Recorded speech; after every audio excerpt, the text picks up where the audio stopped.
నా పేరు కూష్మాండ. నవరాత్రులలో 4వ రోజు భక్తులు నన్ను పూజిస్తారు.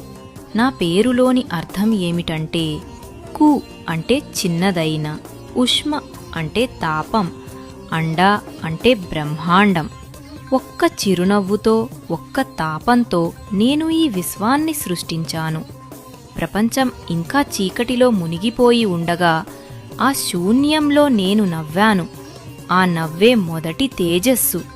ఆ నవ్వే సూర్యుని జననం. ఆ నవ్వే సృష్టికి నాంది. నేను సృష్టికి తల్లిని. నా గర్భంలో బ్రహ్మాండం ఊపిరి పీలుస్తోంది. నా దేహం నుంచి కాలం ప్రవహిస్తోంది.